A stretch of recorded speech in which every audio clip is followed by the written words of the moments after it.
আপনাদের সকলকে আমি একটি বিনীত অনুরোধ করতে চাই, করব সত্যি? আচ্ছা, কি সেই বিনীত অনুরোধ? প্রিয় ভাই বোনেরা, আপনাদের সাথে আমি 18 বছর ছিলাম। বিভিন্ন সময়ে বিভিন্ন অনুষ্ঠানে অনেক মানুষের সাথে দেখা হয়েছে। আপনাদের সাথে বহু স্মৃতি আমার রয়ে গিয়েছে। আপনাদের সাথে বহু দুঃখ কষ্ট আমি শেয়ার করেছি।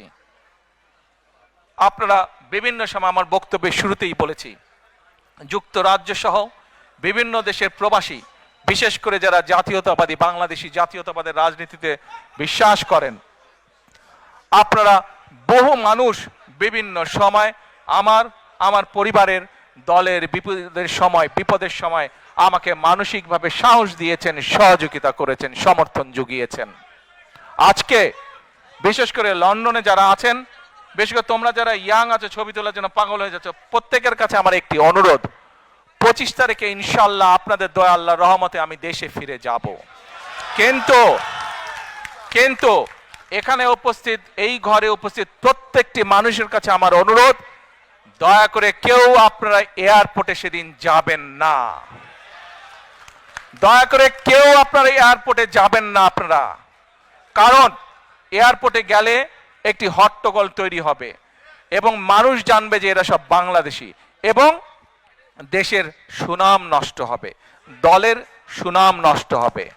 যারা এয়ারপোর্টে যাবেন না, যারা সেদিন এয়ারপোর্টে যাবেন না, আমার আজকের এই অনুরোধ যারা রাখবেন, আমি ধরে নিব তারা দল এবং সর্বোপরি দেশের সম্মানের প্রতি মর্যাদা রাখবেন।